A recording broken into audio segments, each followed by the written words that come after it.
Coup de projecteur ce soir sur les réfugiés. 4 millions de personnes ont quitté le pays depuis le début du conflit. Certains rêvent d'Europe, d'autres sont en Turquie, au Liban, mais aussi en Jordanie, dans des camps gigantesques comme ici à Zaatari. Parmi les difficultés, les soins à apporter aux enfants notamment. Une équipe française de chirurgiens de la chaîne de l'Espoir poursuit son action sur place. Et nous étions à leur côté, document signé Anne Charlottinet, Philippe Maire. Ils ont à peine 10 ans et jouent avec tant d'insouciance qu'on en oublierait presque l'enfer qu'ils ont vécu. Ces enfants sont accueillis dans cette maison d'Amman par une femme syrienne, abîmée par la guerre, mais remplie de vie. Beaucoup ici attendent une opération, comme Eid, 10 ans. Il a perdu ses 2 jambes dans un bombardement.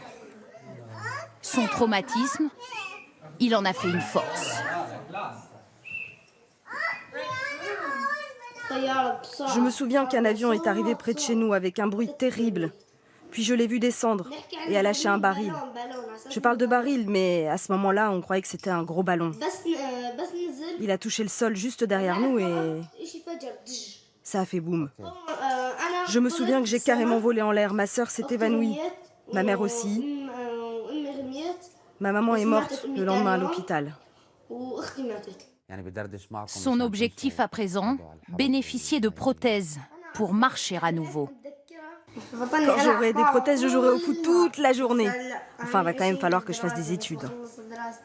Cet espoir, c'est peut-être grâce aux médecins d'une ONG française qu'il va se réaliser. En Jordanie, difficile de soigner les milliers de réfugiés qui arrivent de Syrie blessés. Manque de moyens, de personnel formé. L'ONG La Chaîne de l'Espoir envoie donc ses médecins opérer à Amman. Cette fois, ils sont 3. Un franco-syrien, un anesthésiste parisien et un ponte brésilien de la chirurgie de la main. Tous bénévoles.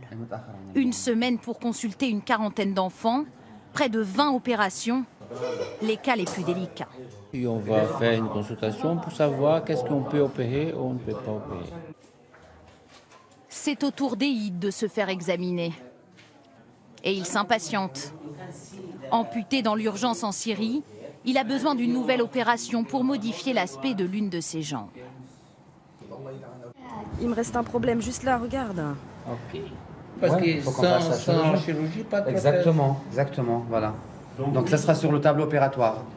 Une opération synonyme d'espoir pour le petit garçon. Des prothèses pour remarcher, comme sa sœur Yomna, 7 ans. Regarde, elle peut marcher toute la journée sans se fatiguer. Et c'est ce que tu voudrais faire? Mais tellement. 48 heures d'attente pour Eid, mais ce matin c'est le jour J à l'hôpital. Les médecins français préparent son intervention. Dis-lui que je vais m'occuper de lui, que je suis le docteur, que je vais mettre un petit médicament ici et qu'après il va s'endormir. Oh là là, j'espère que l'opération va pas durer longtemps. Et il est un peu stressé. J'ai trop peur, je vous jure. Endormez-moi maintenant. Il finira par se calmer avant de rentrer au bloc. L'opération est très technique. Pour la réaliser, Thibault Lafosse, chirurgien à Paris, les a rejoints. Les médecins jordaniens sont là pour observer et apprendre. Ce type de microchirurgie est nouvelle pour nous, très délicate. On ne sait pas la faire ici, on ne la pratique pas.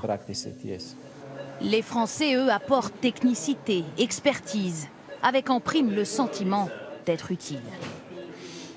On va pas à pas, on ne prend pas de risque quand on fait le geste et au final pour cet enfant c'est très bénéfique parce que c'est une chirurgie qui va marcher puis qui va vraiment lui changer la vie. Il avait littéralement la peau sur les os, il ne pouvait pas être appareillé comme il était comme ça, c'est impossible. 3 heures plus tard, l'opération est terminée. Pour la partie chirurgie, tout s'est bien passé. On a pu faire la greffe de peau sans problème. Votre fils va bien. Son père à ses côtés, et il se réveille doucement. Eh ben, tu peux remercier les docteurs français. Hein. D'ici un mois, il pourra porter des prothèses et marcher à nouveau. 2 jours après sa sortie de l'hôpital, nous avons reçu cette vidéo. Eid au centre de l'image, entouré de ses amis. Sourire espiègle, comme d'habitude. Plus tard, nous a-t-il dit, il veut être ingénieur dans l'aviation. Il a désormais une chance d'y arriver.